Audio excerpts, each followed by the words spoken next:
The I'm Winchester's looking for report someone. echoed like thunder across the valley as Thomas Morgan squeezed the Nice trigger. guy somewhere. The gray wolf's Who massive are you body looking jerked for? mid-leap, blood blooming across its matted fur before it crashed to the ground, mere feet from where Thomas stood. But the rancher's momentary victory dissolved into ash as he took in the scene before him. His last remaining calf lay motionless, its throat torn open by savage fangs, steam still rising from the carcass in the cold morning air. Damn it all to hell, Thomas muttered, the taste of failure bitter in his mouth. He ejected the spent shell, the familiar metallic sound highlighting the absolute silence that had settled over his once thriving ranch. No lowing cattle, no nickering horses, no sounds of life beyond the wind cutting across the empty pastures. Wolves had taken his final chance at survival. In the distance, more howls rose from the hills. The pack wasn't finished. They'd be back tonight. For his horse, for him. Death circling ever closer. Thomas's fingers traced the jagged scar running from temple to jaw. A permanent reminder of Gettysburg, where he'd faced worse odds and survived. The Arizona winter of 1882 was bearing down like a freight train, and without livestock, his chances of seeing spring were disappearing faster than morning frost under the sun. Two choices, he said aloud, his voice rough from disuse. Die slow or make one last play. In his pocket, $87.50. Every cent he'd saved for 6 months. Enough for one good milk cow and maybe a calf if luck was with him. Enough for a fighting chance against starvation. Redemption, he muttered, counting the money again, feeling the worn bills between his calloused fingers. Just need to get to the cattle fair, buy one good cow, and get back before the storm hits. He cast a final glance at the slaughtered calf, then turned toward his cabin. The decision was made. What he couldn't know was that his journey to redemption would change not just his winter, but his entire fate. And that by sunset tomorrow, he'd make a choice that would either be his salvation or ensure his destruction at the hands of the most dangerous man in the Arizona Territory. Thomas Morgan stood 6'2", his frame hardened by years of ranch work and the lingering discipline from his days as an Army Scout. At 39, his dark hair was streaked with silver at the temples, and lines carved deep paths from the corners of his gray eyes that had seen enough death for 3 lifetimes. 5 years ago, diphtheria had swept through these parts like wildfire. His wife Sarah and their 4-year-old son James had succumbed within days of each other. Thomas had buried them beneath the old oak on the hillside above his modest cabin, and something in him had been buried with them. The man who returned to the empty cabin that day was half the one who had left it. His ranch sat nestled against the foothills, 20 acres with a creek running along its western edge. In good years, it produced enough to keep a man and his small herd comfortable. This had not been a good year. The drought had lasted through summer, turning his pastures to dust. Then early autumn storms washed away what little grass had survived. Wolves, driven by the same hunger that gnawed at every creature in the territory, had picked off his weakened cattle one by one. Thomas strapped his Winchester to the saddle and checked his Colt revolver, spinning the cylinder to confirm all 6 chambers were loaded. The trail to redemption was usually safe enough, but these days, a man alone was always a target. "One more season," he told his dun gelding as he tightened the cinch. "Just need to make it one more season." The ride took most of the day. As the sun began its descent, the small town appeared on the horizon, wooden buildings rising from the dusty landscape, the church steeple standing sentinel over all. The noise of the cattle fair carried across the open ground. Men's voices, animal sounds, and the occasional burst of laughter or cursing. Redemption hadn't been named with optimism. The town had grown quickly, attracted miners, ranchers, and all manner of folks looking for a fresh start.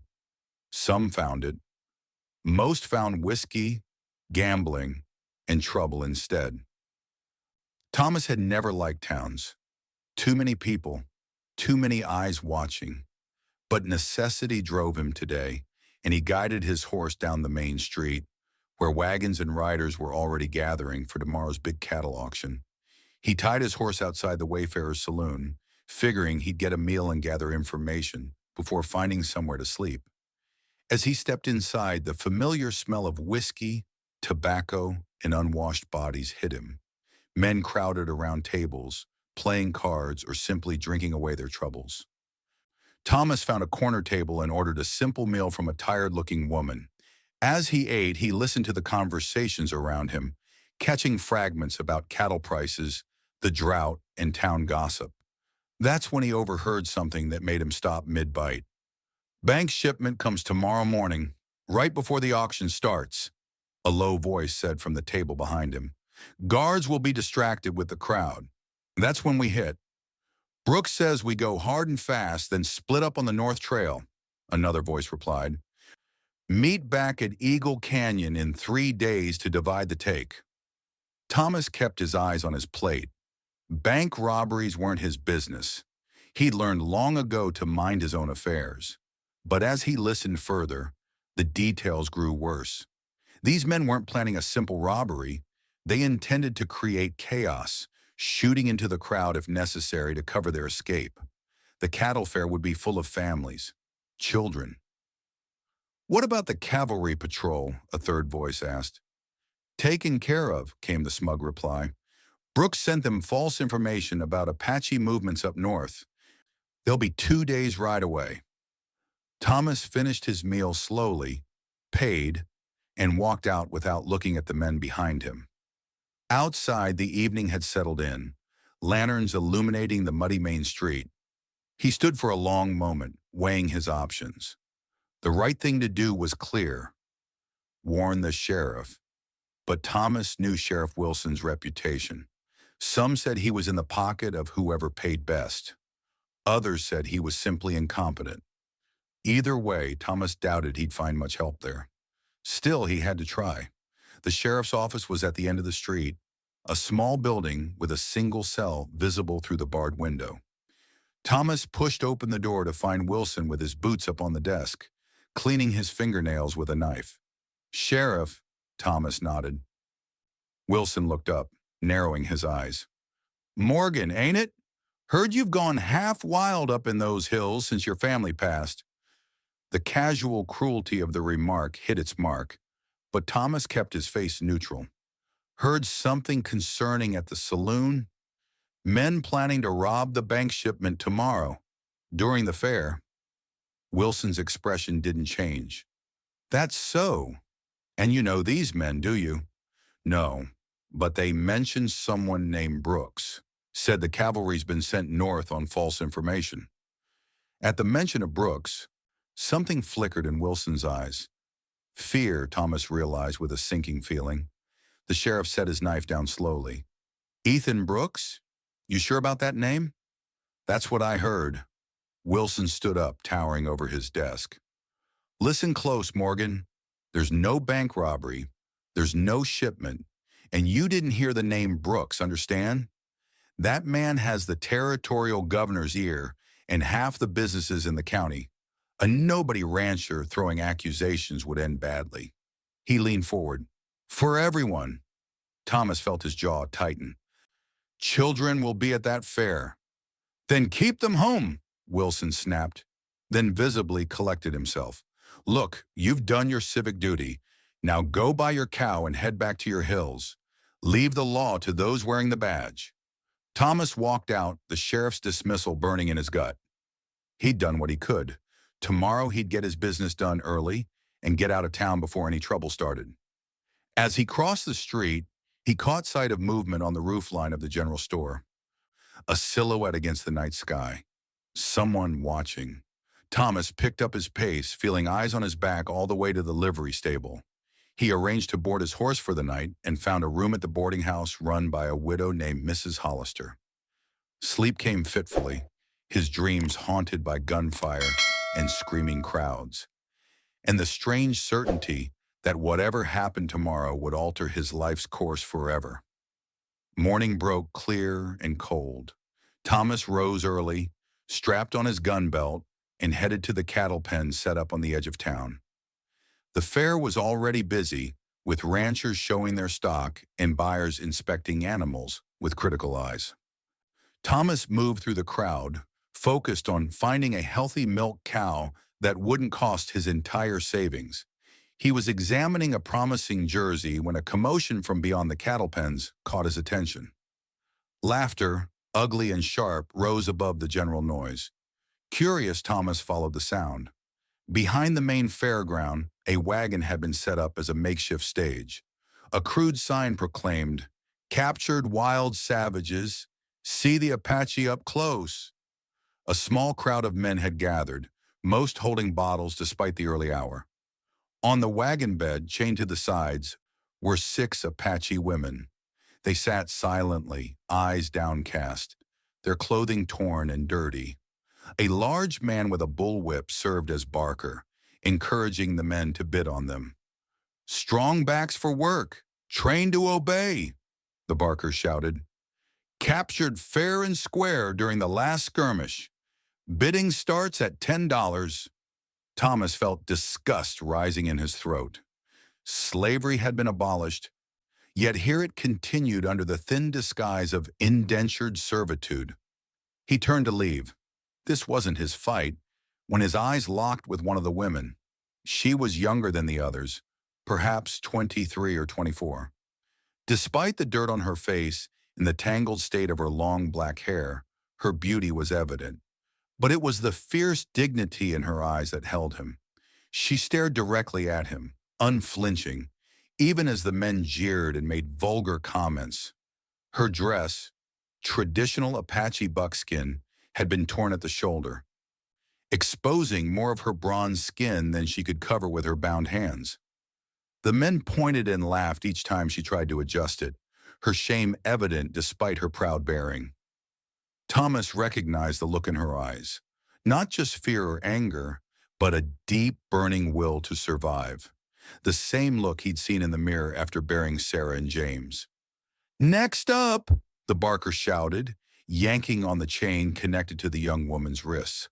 This wildcat, fresh from the mountains, previous owner was a chief, so she's quality stock. "Who'll give me $20? The crowd laughed.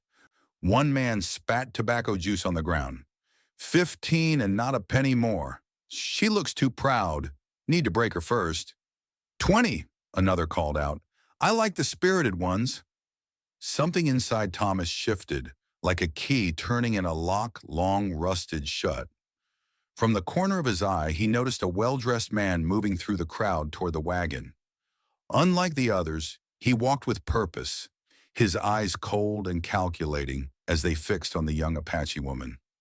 $50, the newcomer said, silencing the crowd. He was tall with a neatly trimmed beard and expensive clothes. A silver watch chain gleamed across his vest, and a custom-made Remington revolver hung at his hip, the handle inlaid with silver. "50, the barker grinned. "Now that's more like it. Do I hear 60?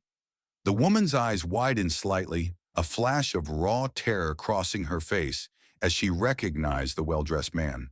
"That's Ethan Brooks," an old-timer whispered nearby.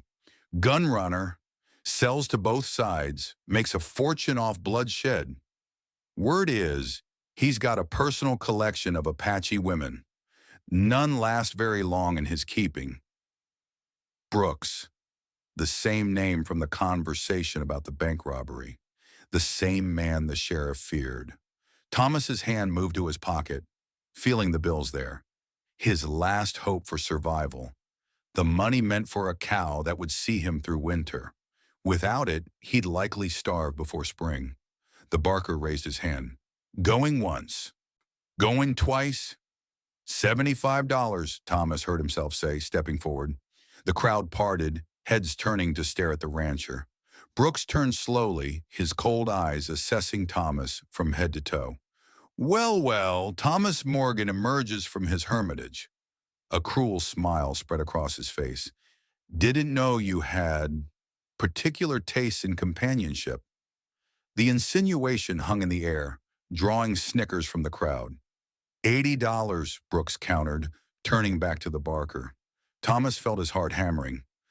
$80 was nearly everything he had, but the woman's eyes were on him now, a mixture of suspicion and desperate hope. In them, he saw something he thought he'd lost forever, a purpose beyond mere survival. All of it, Thomas said, pulling the folded bills from his pocket. $87.50.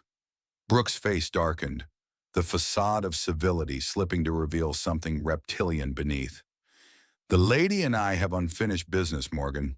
Her husband interfered with my trade routes. Before I had him shot, I promised I'd find her. His hand drifted toward his revolver. Some promises can't be broken. Thomas's hand moved closer to his own gun. Money's on the table. Fair bid. The two men locked eyes, the tension stretching between them like a bowstring pulled to breaking. Around them, the crowd backed away, sensing violence about to erupt.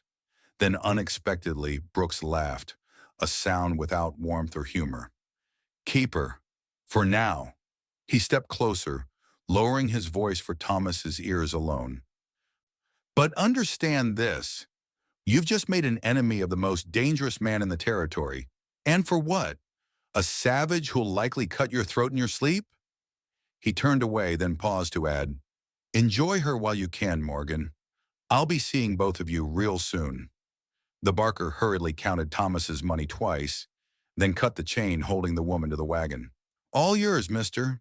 No refunds if she turns on you. Thomas ignored him, offering his hand to help her down from the wagon. She hesitated, then climbed down on her own, keeping distance between them. Her wrists were raw from the shackles, her feet bare and dirty. Thomas removed his coat and held it out to her. She stared at it suspiciously. For your shoulders, he said quietly. Slowly she took it, wrapping it around herself to cover the torn dress. Her eyes never left his face, searching for any sign of threat or deceit. Let's go, Thomas said, turning toward where his horse was hitched. As they walked away from the fairgrounds, Thomas felt the weight of what he'd just done settling over him. He had no cow for the winter. He'd made an enemy of a man who controlled half the territory, and he'd taken responsibility for a woman who had every reason to hate him and all he represented. Yet with each step, he felt something stir inside him that he'd thought long dead, a sense of purpose, of rightness that transcended mere survival. For the first time since burying his family, Thomas Morgan was doing more than just existing. He was choosing to live. Behind them, distant shouts erupted from the direction of the bank, followed by gunshots. Brooks's diversion had begun. Thomas and the Apache woman rode in silence, her body stiff behind him on the saddle. She sat as far back as possible, gripping the saddle horn rather than holding on to him. Every muscle in her body communicated distrust. The dun gelding picked its way carefully along the trail leading out of Redemption. Thomas kept one hand ready near his revolver, eyes constantly scanning the surroundings. Brooks wasn't the type to let an insult pass, and Thomas had publicly challenged him. The sun climbed higher, baking the trail dust into their clothing. Twice Thomas spotted riders on distant ridgelines, tracking their progress. Brooks's men, no doubt, watching, waiting for the right moment. My name is Thomas Morgan, he said after they'd been riding for an hour, breaking the heavy silence. I have a small ranch in the foothills. You'll be safe there. She didn't respond. He hadn't expected her to. By mid-afternoon, they crested the final ridge overlooking his property. From this vantage point, the ranch looked peaceful. A small cabin with a stone chimney, a barn in need of new paint, a corral, and beyond that, empty pastures where his cattle should have been. Home, he said simply, pointing. As they rode into the yard, the silence was suddenly broken by a rattling buzz from beneath his horse. The gelding reared in panic as a massive diamondback rattlesnake struck, its fangs sinking into the horse's foreleg. Thomas and the woman were thrown as the horse bucked wildly, both hitting the ground hard. Thomas scrambled to his feet, drawing his revolver as the rattler coiled again, ready to strike at anything that moved. The woman was closer to the snake, frozen in place as it fixed its gaze on her. Without hesitation, Thomas fired, the bullet severing the rattler's head from its body. The headless corpse thrashed in the dirt, then went still. The horse had bolted, leaving them stranded in the yard with their supplies scattered. Thomas holstered his gun and turned to the woman, extending a hand to help her up. This time, to his surprise, she took it, her grip strong despite her slight frame. As she rose, their eyes met briefly, something unspoken passing between them. Acknowledgement, perhaps, that he had protected her without hesitation. The horse had collapsed 50 yards away, the venom already working through its system. Thomas approached slowly, speaking softly in reassurance, though he knew it was too late. He drew his revolver again and ended the animal's suffering with a single shot. When he returned to the yard, he found the woman kneeling beside the dead rattlesnake. To his astonishment, she had drawn a knife from somewhere, his hunting knife, he realized, which had fallen from his saddlebag. She worked with practiced efficiency, removing the rattles and venom sacs. "Poison," she said suddenly, her voice startling him with its clarity. She held up the venom sacs. "For arrows. Medicine, too." Thomas stared, surprised not just by her actions, but by her words. "You speak English." Her dark eyes met his, measuring, assessing. "Some words, husband teach." She returned to her task, using the knife to skin the snake with expert precision. Good meat, strong medicine. Thomas watched her work, recalibrating his understanding of their situation. She was not helpless, not a burden. She was a survivor, skilled in ways he was not. "What's your name?" he asked. She paused, considering whether to answer. "Nakia," she said finally. "Nakia," he repeated carefully.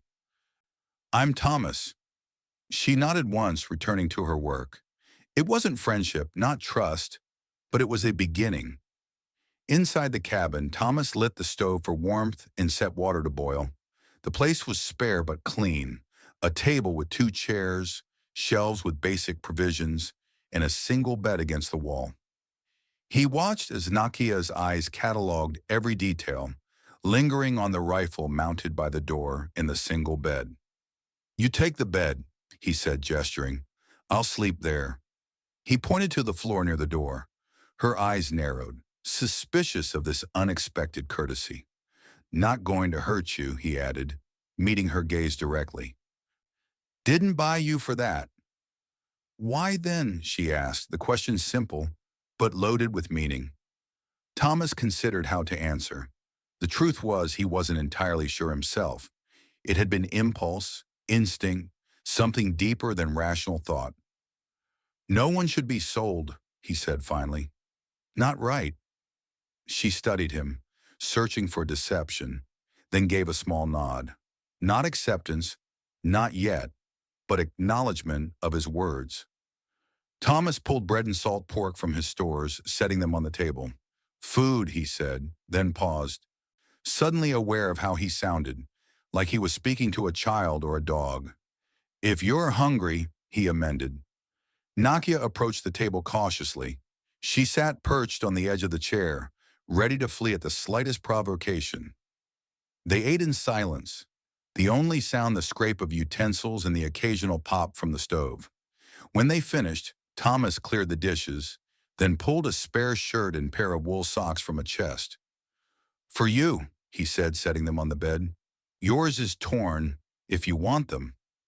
She looked at the clothing, then back at him, her expression unreadable. Thomas knew words wouldn't bridge the gap between them. Only time and actions would prove his meaning. He took his blanket, laid it on the floor near the door, and stretched out, his back to her. He heard her move to the bed eventually, but he knew she didn't sleep. Neither did he. Both lay awake in the darkness, listening to the other breathe, wondering what dawn would bring. Morning came with the sound of horses approaching, several of them, moving fast. Thomas was on his feet instantly, rifle in hand. "Stay inside," he told Nakia, who was already alert, her body tense. Whether she understood his words or not, she clearly understood the danger. He moved to the window, peering cautiously around the edge of the curtain. 3 riders had stopped at the edge of his property. The lead rider was instantly recognizable. Ethan Brooks, his silver-trimmed saddle gleaming in the early light. Thomas stepped onto the porch, rifle held ready but not aimed. "That's far enough." Brooks raised an empty hand in mock surrender. "No need for hostilities, Morgan. Just wanted to see how you and your purchase were settling in." "Say your piece and move on," Thomas replied evenly. Brooks grinned wolfishly. Always the direct approach. "Very well. I've brought you a proposition. That squaw's caused me a lot of trouble. I'll give you twice what you paid. Cold, hard cash. Not interested? 3 times then. That's a fortune for a man in your position. She's not property. She's under my protection now. Leave my land." Brooks's amiable facade dropped. "Don't be a fool, Morgan. You've no idea what you've stepped into." His voice hardened. "That woman's husband was Yellow Hawk, an Apache war chief who killed 8 of my men and disrupted my business for months. I promised him before he died that I'd find his woman. A Brooks always keeps his promises." Thomas felt a chill at the name. Yellow Hawk's reputation had reached even the isolated ranches. A brilliant strategist, a relentless warrior who had kept the army at bay longer than anyone thought possible. "So do I," Thomas said, "and I promise you'll regret it if you don't ride away right now." Brooks stared at him for a long moment, then shook his head. "Your choice, rancher, but winter's coming, and you've got no cattle, no horse. You'll be desperate by Christmas." His smile returned, colder than before. "When you change your mind, I'll be waiting." With that, he wheeled his horse around, and the 3 riders departed. Thomas stayed on the porch until they were out of sight, then went back inside.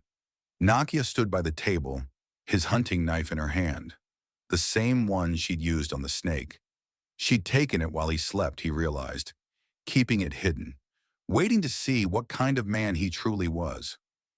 Their eyes met, and she slowly set the knife down on the table, sliding it toward him, a gesture of tentative trust. "Yellow Hawk," she said, the name catching in her throat. "My husband." Thomas nodded, understanding settling over him. "Brooks mentioned him, said he was a war chief." Pride flashed in her eyes.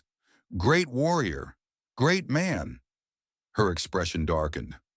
"Brooks sell guns, whiskey to my people, then tell soldiers where to find them.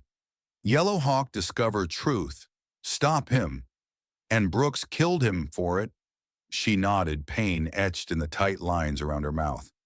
"Promise to find me, make me watch Yellow Hawk die, then take me for himself." The pieces fell into place.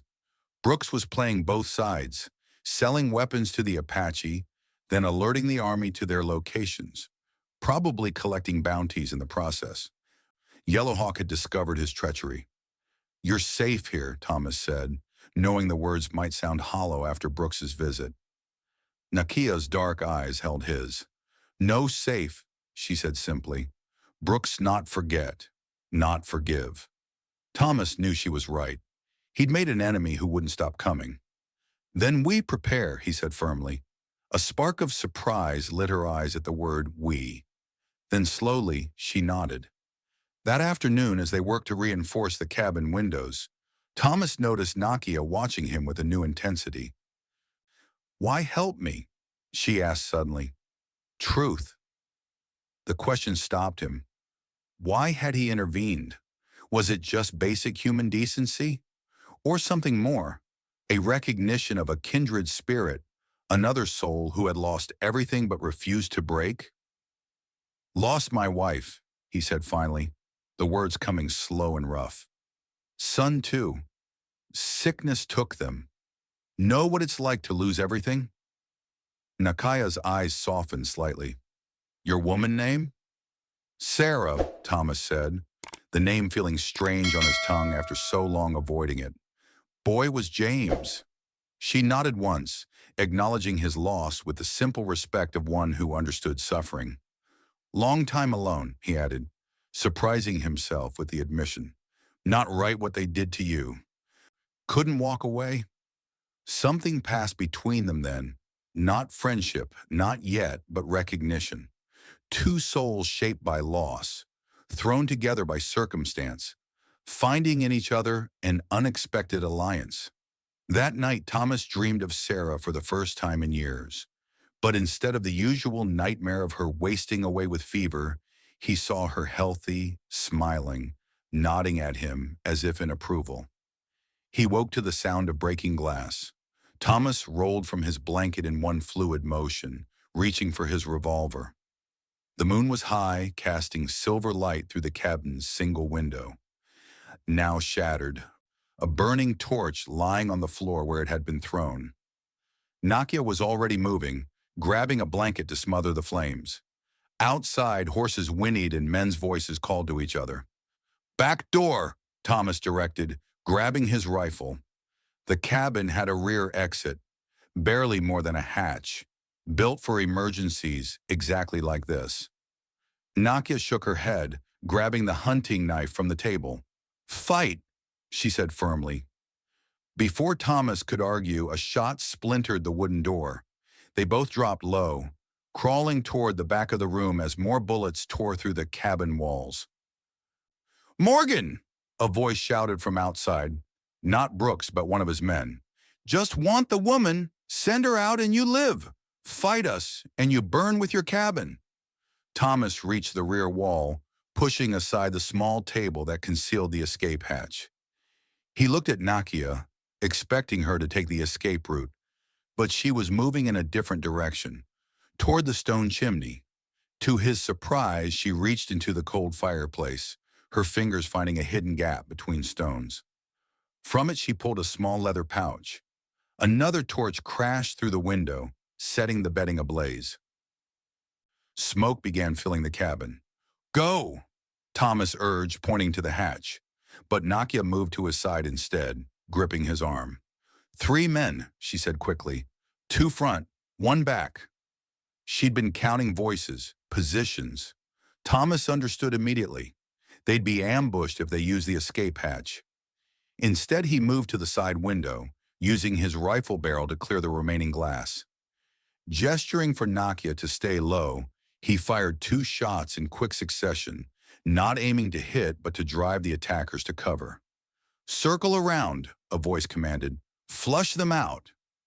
The fire was spreading quickly. They had moments, not minutes. Trust me? Nakia asked suddenly, opening the leather pouch she'd retrieved.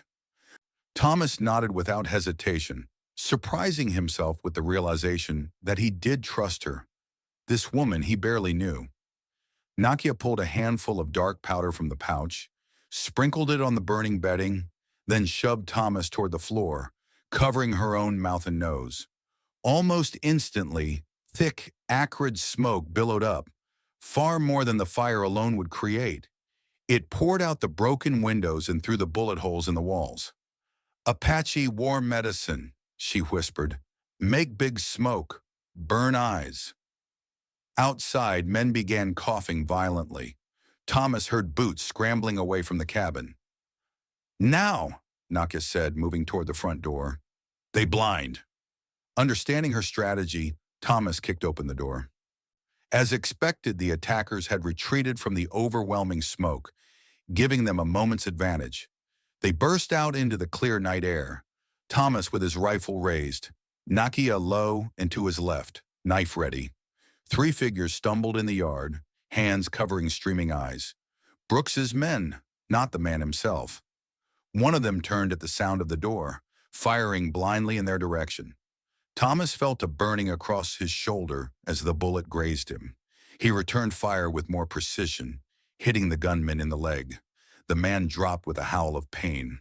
A second man, recovering faster than his companion, squinted through watering eyes and raised his pistol toward Thomas. But before he could fire, Nakia launched herself forward in a silent rush, knife flashing in the moonlight. The blade sliced across the gunman's arm, causing him to drop the weapon with a curse. He stumbled backward, reaching for a knife at his belt, but Thomas's next shot knocked it from his hand. "It's over," Thomas called, rifle trained steadily on the wounded men. But the third attacker, momentarily forgotten, emerged from the side of the cabin. "Not by a long shot," he snarled, pistol aimed at Thomas's back. A shot rang out, but it wasn't from the attacker's gun. The man stood frozen for a second, a look of surprise on his face, then crumpled forward. Behind him, Sheriff Wilson stepped from the shadows, his shotgun still smoking. "Sheriff?" Thomas lowered his rifle slightly, confused and suspicious. Wilson nodded grimly. "Followed these boys from town. Seems I owe you an apology, Morgan." He kept his shotgun trained on Brooks's wounded men. "Should have listened to your warning. The bank robbery happened just like you said it would. 3 people dead, including a child." Guilt twisted in Thomas's gut. He should have done more, said more. Wilson continued. "After that, I started asking questions about Brooks. Found out he's been playing both sides for years, selling weapons to the Apache, then collecting army bounties when they're caught with them." "Why help us now?" Thomas asked bluntly. "Because I've been a damn coward," Wilson replied, surprising Thomas with his candor. "Been looking the other way too long. A boy died today because of it." His eyes hardened. "That ends now." Nakia watched the exchange silently, knife still gripped tightly in her hand, her expression revealing nothing. The cabin continued to burn behind them, flames now consuming the roof. Everything Thomas owned was being reduced to ashes. "You both all right?" Wilson asked, looking from Thomas to Nakia. Thomas nodded, suddenly aware of the burning pain across his shoulder where the bullet had grazed him. Nakia moved to his side, examining the wound with practiced hands. "Not deep," she said. "Need clean." Wilson helped Thomas load the prisoners onto their horses. "I'll take these 3 back to Redemption. Let the territorial judge deal with them." "And Brooks?" Thomas asked. Wilson's expression darkened. "Disappeared after the robbery, but he won't get far. I've wired the marshals, and the Army's been informed about his double dealing." "He'll come for us again," Thomas said. "For her especially." Wilson looked at Nakia with something like respect. "From what I just saw, she can handle herself." He paused. "Town council's been setting aside funds for folks who've had trouble with raiders.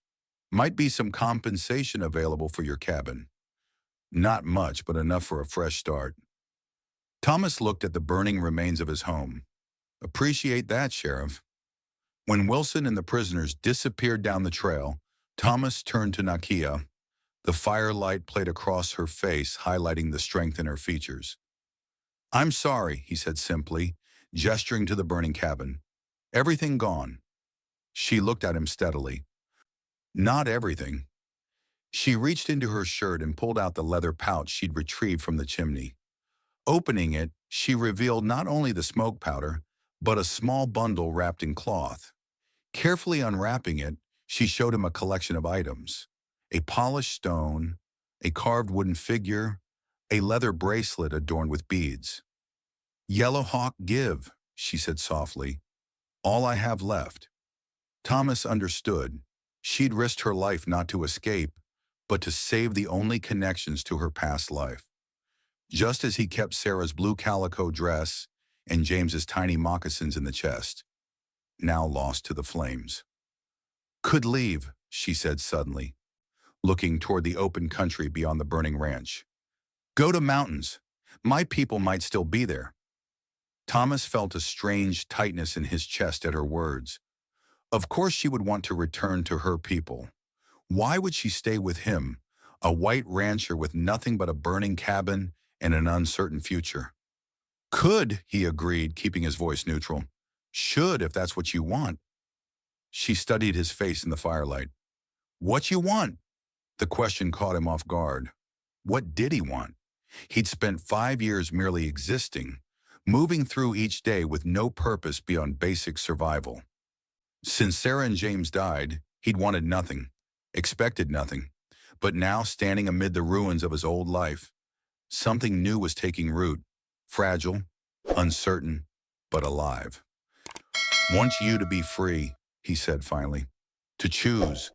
But he hesitated, then forced himself to continue. I'll rebuild, here or somewhere else.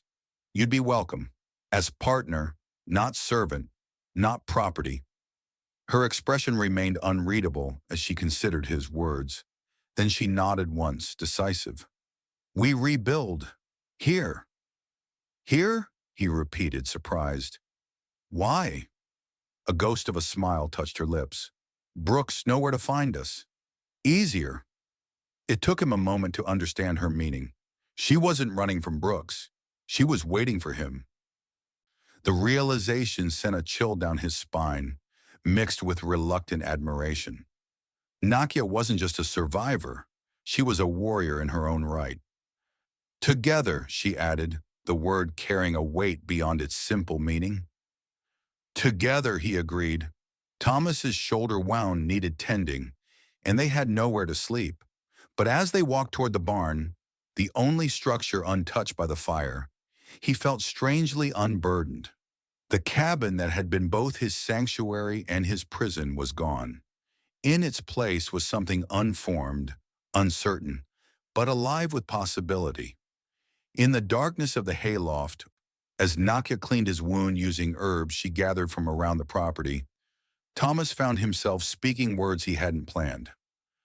First night after burying Sarah and James, I put my revolver in my mouth, he admitted, the confession emerging from some deep place he'd kept sealed for years. Couldn't do it. Not courage. Cowardice. Been half alive ever since. Nakia's hands stilled for a moment, then resumed their careful work. Yellow hawks say, she replied softly, true courage is living when easy to die. The simple wisdom struck him like a physical blow. He'd thought himself a coward for continuing to exist after his family died. But maybe the true courage had been in enduring, in carrying on despite the pain. Your people, he asked after a while, why not go back? Many dead, others on reservation land. She tied off the bandage on his shoulder with practiced ease. Some still fight, but woman alone. She shrugged. No place there now. The simple statement contained volumes of loss. Thomas understood all too well the feeling of being adrift, belonging nowhere. Stay here, he offered again. If you want, help rebuild, then decide. He couldn't see her expression in the darkness, but he heard her shift slightly. Why you help me? Truth, she asked again, as if testing whether his answer would change. Thomas considered carefully. When I saw you at that auction, something woke up. Been sleepwalking since Sarah died. Just existing, not living. He paused. Maybe helping you is really helping myself. Finding purpose again. The honesty cost him, left him feeling exposed. But in the darkness of the barn, with the scent of hay and horses around them, the truth seemed safer to speak aloud. You are good man, Thomas Morgan, Nakia said finally. Rare thing. He had no response to that. He wasn't sure he was a good man, just someone who couldn't stand by and watch an injustice when it was right in front of him. As dawn approached, Thomas finally drifted into sleep. His last conscious thought the realization that for the first time in years, he was thinking about tomorrow with something other than dread. The next few weeks passed in a blur of constant work. With winter approaching rapidly, rebuilding the cabin became their primary focus. Sheriff Wilson proved true to his word, helping secure compensation for the destroyed property. It wasn't much, but combined with Thomas's carpentry skills and Nakia's surprising knowledge of construction techniques, they made steady progress. The new cabin took shape, sturdier than the original, with better sight lines in all directions, and thicker walls that would better withstand both winter cold and potential attacks. Thomas and Nakia fell into an efficient rhythm, working side by side from dawn until dusk. He showed her how to use the rifle and revolver, recognizing that her safety might depend on these skills. In return, she taught him Apache hunting techniques, how to move silently through brush, and how to find edible plants others might overlook. Their language barrier diminished daily. Nakia proved quick to learn English, while Thomas picked up Apache phrases that helped them communicate more effectively. Their conversations expanded from practical matters to stories of their previous lives. Thomas learned that Nakia had been the daughter of a medicine woman before becoming the wife of Yellowhawk. She had been trained in healing, in recognizing plants with medicinal properties, and in the spiritual practices of her people. He told her about his time as an Army scout, about meeting Sarah in a frontier settlement, and about the dream they'd shared of building something lasting in this wild country. Speaking of his wife and son no longer brought the sharp pain he'd expected. Instead, a gentle sadness tinged with fond remembrance. One evening as they worked by lamplight to finish the cabin's interior walls, a rider approached, Sheriff Wilson, his expression grim. "Brooks escaped custody," he announced without preamble. "Killed 2 marshals in the process. Army's hunting him, but he's gone to ground." Thomas felt Nakia tense beside him. "Any idea where he is?" Wilson shook his head. "Could be anywhere by now, but my guess, he's not leaving the territory until he settles what he considers unfinished business." "With us," Thomas said. "With her specifically," Wilson corrected, nodding toward Nakia. "From what I've pieced together, his vendetta against Yellowhawk was personal. Very personal." Nakia's voice was steady when she spoke. "Yellowhawk killed Brooks's brother, man who sell poison whiskey to children."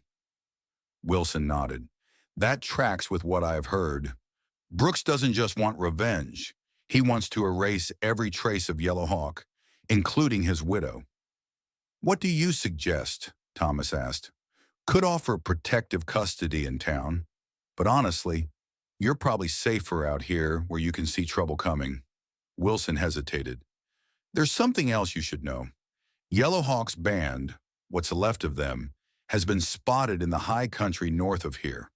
Army's giving them a wide berth for now, focusing on Brooks instead." Nakia's head snapped up, her eyes wide. "My people? Alive?" "Some of them," Wilson confirmed. "Led by someone called Running Elk." "My brother," Nakia whispered, hope and disbelief mingling in her voice. Thomas felt a strange hollowness open inside him. Of course she would want to return to her people now that she knew some had survived. The tenuous partnership they'd formed would end. "As it should," he told himself firmly. "I can arrange an escort," Wilson offered, "if you want to join them." Nakia looked at Thomas, her expression unreadable in the dim light. "Need time. Think." Wilson nodded. "Fair enough. Meanwhile, stay alert. Brooks won't come at you direct. Not his style. He'll wait, watch, look for weakness." After the sheriff left, silence settled heavy between them. Thomas busied himself with banking the fire, giving Nakia space to process the news about her brother. "You go tomorrow?" he finally asked, keeping his tone casual. "To find your people?" Nakia was quiet for so long he thought she might not answer. "Should go," she said eventually. But, she met his eyes directly. "Not finished here." Thomas felt something tighten in his chest. "Your brother will understand waitin'," she interrupted. "Brooks first, then decide." He understood then. This wasn't just about safety or practicality. It was about honor, about seeing through what they had started together. "Together," he said, echoing her earlier words. She nodded once, decisive. "Together." Winter arrived with the first heavy snowfall in early December. The cabin was enclosed, the roof secure. They celebrated by building a fire in the new stone hearth, larger and better designed than the previous one. Need cow still, Nakia observed as they sat by the fire that evening. For spring, Thomas nodded. The problem of livestock had been weighing on his mind. Without at least one cow to birth a calf in spring, rebuilding his herd would be nearly impossible. Sheriff Wilson mentioned cattle rustlers were caught near Mexican border. He replied, Army confiscated the herd, selling cheap to settlers after New Year. Nakia considered this. We have money enough? The casual we didn't escape Thomas's notice. Somewhere in the weeks of building together, a partnership had formed, unspoken but real. Should be. Need to go to town, though. Nakia tensed slightly at the mention of town. Though Brooks was gone, at least from sight, redemption still held bitter memories for her. I go too, she said firmly. Not stay alone. Thomas didn't argue. The truth was, he'd grown accustomed to her presence, to the quiet competence she brought to every task. The thought of riding into town without her felt strange now. 2 days later, they made the journey together on a horse borrowed from a neighboring rancher.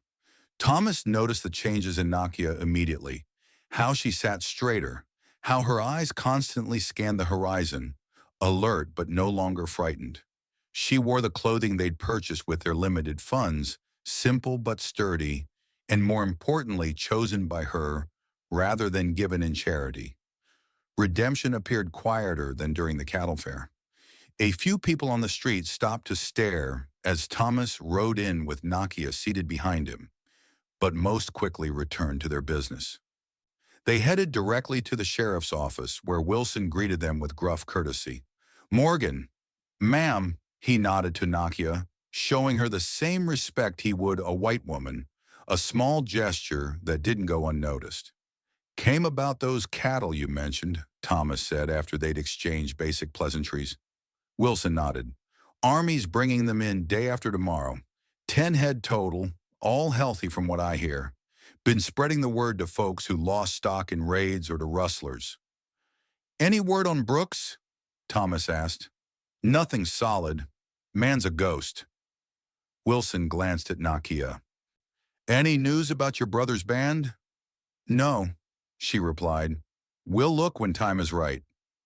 As they turned to leave, Wilson called after them. Town's holding a Christmas gathering tomorrow night at the church. Nothing fancy, just folks coming together. You both would be welcome. Thomas looked at Nakia, who gave a small shrug, leaving the decision to him. Might stop by, he replied, though the idea of socializing with townsfolk held little appeal. That evening, they ate at the small restaurant near the stables, ignoring the curious glances from other patrons. Halfway through the meal, the door opened, and a cold gust of wind blew in, along with 3 men in cavalry uniforms. Nakia went still, her eyes fixed on her plate. Thomas noticed her reaction and subtly shifted his position, placing himself between her and the soldiers' line of sight. The soldiers took a table across the room, laughing loudly and ordering whiskey with their food. They paid no attention to Thomas and Nakia until one of them happened to glance their way. Well, look at that, the soldier said, loud enough to be heard across the room. That's something you don't see every day. White man dining with a squaw in public. Thomas felt Nakia tense beside him. He kept his voice low. Ignore them. Not worth trouble. But the soldier, emboldened by whiskey and his companion's chuckles, stood up. Hey, mister, how much you want for her? Army pays good bounty for bringing in Apache strays. Thomas set down his fork deliberately, his voice dangerously soft when he spoke. She's a free woman under my protection. No bounty applies. Free? The soldier laughed. Since when are savages free to live among civilized folk? The restaurant had gone quiet, all eyes on the confrontation. Thomas calculated his options. A fight would only make things worse, especially for Nakia. His hand drifted toward his revolver, but Nakia's fingers wrapped around his wrist beneath the table, a silent plea for restraint. He met her eyes briefly, saw the wisdom there, and forced his hand to relax. Before the confrontation could escalate further, the door opened again, and Sheriff Wilson walked in. He took in the situation at a glance. "Evening, Lieutenant Davis," he addressed the standing soldier. "Seems you've had a bit too much to drink. Why don't you sit back down before you say something you'll regret when you're sober?" The soldier hesitated, looking from Wilson's badge to Thomas and back. "Just having a little fun, Sheriff." "Well, find your fun elsewhere. This man and his companion are peaceful citizens causing no trouble. That's more than I can say for you right now." After a tense moment, the lieutenant returned to his seat, muttering under his breath. Wilson tipped his hat to Thomas and Nakia, then took a seat at the counter, his presence ensuring no further disruptions. Later, as they walked back to the boarding house, Nakia broke her silence. "Always be like this?" Thomas understood her question.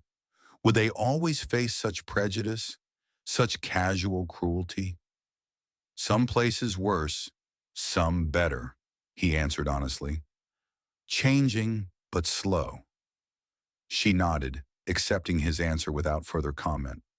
But that night, as they prepared for sleep, Thomas making a pallet on the floor while Nakia took the bed, she spoke again. "Thank you for not fighting. Smart choice." "Wasn't smart. Was angry enough to shoot him," Thomas admitted, "but wouldn't help us." "Us," she repeated softly, testing the word. Strange thing. Thomas understood what she meant, how unlikely their alliance was, a widowed rancher and an Apache woman from enemy worlds. Yet here they were, planning a future together, whatever shape that might take. "Strange," he agreed, "but good." The next day brought news from town that changed everything. As Thomas and Nakia browsed the general store, purchasing supplies for the winter ahead, they overheard urgent conversations about riders coming in from outlying ranches. "3 homesteads hit already," a man was telling the storekeeper. "Brooks's men, from what they're saying, the ones that weren't caught." "Thought those outlaws scattered when Brooks was arrested," the storekeeper replied. "Seems they're regrouping. Word is they're planning something big here in town. Revenge for Brooks, and a last big score before they head south." Thomas and Nakia exchanged glances. They finished their shopping quickly and headed to the sheriff's office, finding Wilson strapping on a gun belt. "Already heard," Wilson said when Thomas mentioned the rumors. "Got 3 ranchers in my jail cell with bullet wounds. Brooks had more men than we realized, and they're angry." "How many?" Thomas asked. "Reports say between 5 and 7. Well armed." Wilson checked his revolver. "I've sent for the marshal, but he won't get here before tomorrow at earliest." "The Christmas gathering tonight," Nakia said suddenly. "Many people. Easy targets." Wilson's face darkened. "Hadn't thought of that." "You're right, ma'am. Perfect opportunity for them to hit the town hard, with most folks in one place." "Need to cancel," Thomas suggested. "And cause panic? Besides, folks have come from miles around. Word wouldn't reach everyone in time." Wilson shook his head. "No, better to be prepared. I've deputized 2 men already, but I could use another good shot." Thomas felt Nakia's eyes on him. This wasn't his fight. They could leave now, return to their half-finished cabin, let redemption handle its own troubles. But the memory of Brooks's men attacking his home, of the cabin burning, rose fresh in his mind. These were the same men, cut from the same cloth. Running wouldn't stop them. "I'll help," Thomas said, "but I'll need my rifle from the boarding house." Wilson nodded gratefully. "Thank you. Morgan, we'll set up positions around the church. Keep watch while the gathering happens inside." "I help too," Nakia stated firmly. Both men turned to her in surprise. "No offense, ma'am, but—" Wilson began. "I am Apache," she interrupted. "Track better than any man here. See in dark. Hear things you miss." Her eyes held fierce determination. "These men burn our home. My fight too." Thomas knew that look, knew there was no arguing with it. More importantly, he knew she was right. Her skills could mean the difference between life and death. She comes with me, he told Wilson. We'll take the north side of the church. The sheriff hesitated, then nodded. Your call, Morgan. Just be careful, both of you. As darkness fell, the church lit up with lanterns and candles. Families arrived in wagons and on horseback, the cold air filled with the sounds of greetings and children's laughter. Inside, a small group of musicians played holiday tunes on fiddles and a pump organ. Thomas and Nakia positioned themselves on the roof of the mercantile across from the church's northern entrance. From this vantage point, they could see both the main street and the side alley. Like old times, Nakia said softly as they settled in. At Thomas's questioning look, she elaborated, Yellow Hawk and I, many nights watching, protecting camp. Thomas nodded. He could imagine her in that previous life, the proud wife of a war chief, standing guard beside her husband, strong and vigilant. Hours passed slowly. The temperature dropped further, their breath forming white clouds in the night air. Inside the church, carols rose and fell, punctuated by occasional laughter. Just as Thomas began to wonder if the rumors had been exaggerated, Nakia tensed beside him. Horses, she whispered, pointing to the west. Coming slow, no lanterns. Thomas strained his ears, finally catching the faint sound of hoofbeats, deliberately muffled. How many? Nakia listened. 6, maybe 7. He signaled to Wilson, who was positioned near the church steps, using the lantern code they'd agreed upon. 2 quick flashes, then darkness. The sheriff acknowledged with a single flash, then disappeared inside the church.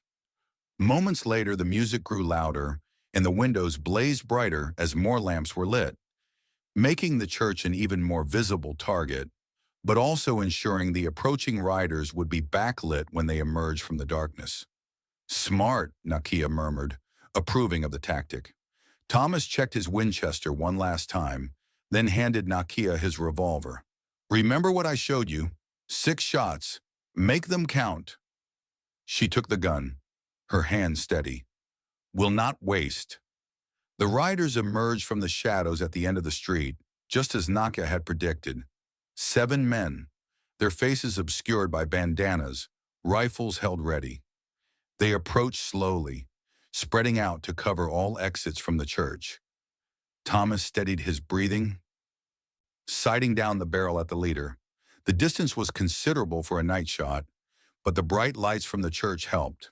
As the bandits reached the midpoint of the street, Thomas noticed something that made his blood run cold. The leader's distinctive silver-inlaid revolver, visible even in the dim light. Brooks, he whispered to Nakia, leading them himself. Her body went rigid beside him, but her hands remained steady on the revolver. Just as the bandits reached the churchyard, the doors opened, and Sheriff Wilson stepped out, shotgun raised. That's far enough, his voice rang out in the cold air. You're surrounded. Throw down your weapons. The bandits hesitated, looking around wildly. Thomas knew they were searching for the surrounding forces Wilson had claimed, forces that consisted only of himself, Nakia, and 2 nervous deputies positioned at opposite corners of the church. Brooks recovered quickly. Nice try, Sheriff, but we know you're bluffing. There's 2 of you at most. We've been watching all day. To prove his point, Brooks raised his rifle toward Wilson. Thomas fired. The shot cracked through the night, and Brooks's rifle flew from his hands, splintered at the stock. Chaos erupted. The bandits scattered, firing wildly toward the church and surrounding buildings. One raced down the alley directly below Thomas and Nakia's position. Got him? Nakia said, taking careful aim with the revolver. Her shot caught the man in the shoulder, spinning him into the wall. From the other side of the church, the deputies opened fire, pinning down 2 more bandits behind a water trough. Wilson had ducked back inside the church, where frightened voices could be heard. He reappeared moments later, shepherding women and children toward the rear exit, while several town men armed with shotguns and hunting rifles took positions at the windows. The battle shifted quickly as townsfolk joined the defense. What the bandits had planned as an easy raid on an unprotected gathering turned into a coordinated resistance. Through it all, Thomas kept his eye on Brooks, who had taken cover behind a hitching post. The gunrunner was shouting orders, trying to rally his men for a final push.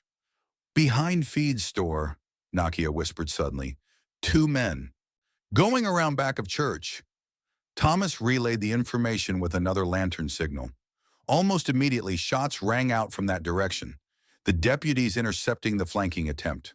Seeing his plan collapsing, Brooks made a desperate move. He broke from cover, racing toward a horse tied at the saloon rail. Thomas sighted carefully, leading the running figure slightly, and squeezed the trigger. Brooks stumbled but kept moving. Thomas fired again. This time Brooks went down, clutching his leg. The remaining bandits, seeing their leader fall, made a desperate charge toward their horses. 2 fell to gunfire from the church windows. The last 2 mounted up and spurred their horses hard, racing out of town the way they had come. Thomas kept his rifle trained on Brooks, who was crawling toward a dropped revolver. "Don't!" he called down from the rooftop. Brooks looked up, his face contorted with hatred when he spotted Thomas and Nakia beside him. "Should have known you'd be together," he spat. "Indian lover and a savage. Perfect match."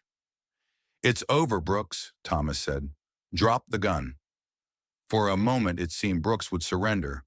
Then with surprising speed, he lunged for the revolver, bringing it up toward Thomas and Nakia. 2 shots rang out simultaneously, Thomas's rifle and Nakia's revolver. Brooks jerked backward, the silver-plated gun falling from lifeless fingers. In the silence that followed, Thomas felt Nakia's hand find his arm, steadying him. He hadn't realized he was shaking. "Yellowhawk can rest now," she said softly.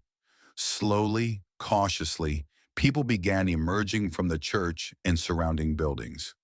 Wilson organized a group to secure the surviving bandits, while others checked for injuries among the townsfolk. Thomas and Nakia made their way down from the roof, joining the gathering in front of the church.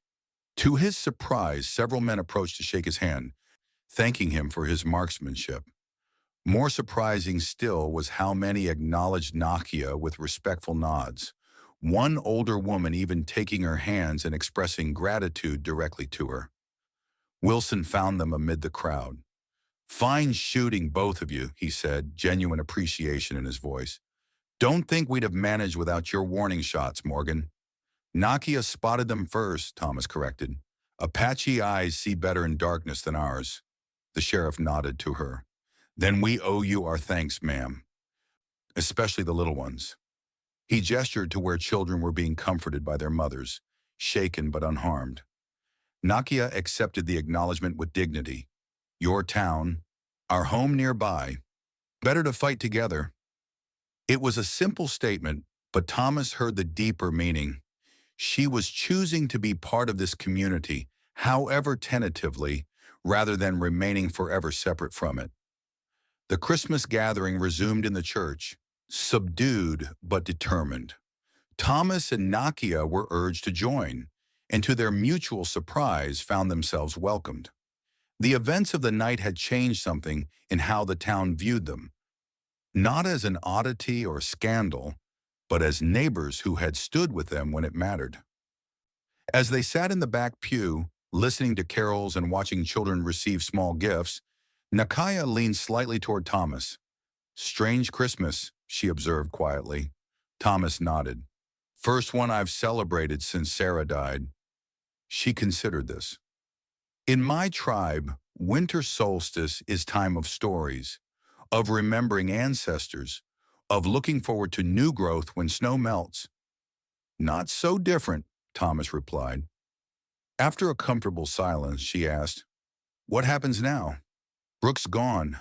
Cattle come tomorrow. Your ranch rebuild soon." It was the question that had been hovering unspoken between them. What shape would their future take? Were they partners by necessity or by choice? "Your brother," Thomas said carefully. "You'll want to find him. Your people." Nakia was quiet for a moment. "Yes, she admitted. Need to see. Need to know they safe. Thomas nodded, ignoring the hollow feeling in his chest. I understand. When spring comes, we'll go, she interrupted. But we'll return. She turned to meet his eyes directly. If welcome, always welcome, he said, the words coming quick and certain. She studied his face in the dim light of the church. Your ranch need rebuilding, need cattle, horses, need two people working. A small smile touched her lips. Need partner. Partner, he repeated, understanding the weight of what she was offering. Not obligation, not gratitude, but choice, equal footing. Yes, he said simply. Partners. Around them the congregation began singing Silent Night, the simple melody filling the church. Thomas felt something settle in his chest, not the sharp ache of grief that had been his constant companion for years, but a quieter, warmer feeling. Not happiness, not yet, but the possibility of it. Outside, snow began to fall, covering the signs of violence with a clean white blanket. By morning, the army cattle would arrive, and they would begin rebuilding their herd. The cabin waited for their return, stronger than the one that had burned. There would be challenges ahead. Not everyone would accept their partnership. Naka would need to reconnect with her people to bridge two worlds. Winter would test their resilience, but for the first time in years, Thomas Morgan looked toward the future with something like hope. Beside him, Nakia sat straight and proud, no longer a captive, but a woman making her own choices. He had gone to town to buy a cow and returned with something far more valuable. Not just an Apache bride, as the gossips would say, but a partner in the truest sense, someone to face the wilderness with, side by side. As the last notes of the carol faded, Nakia's hand found his in the darkness between them. A small gesture, but in it lay the promise of a new beginning for them both.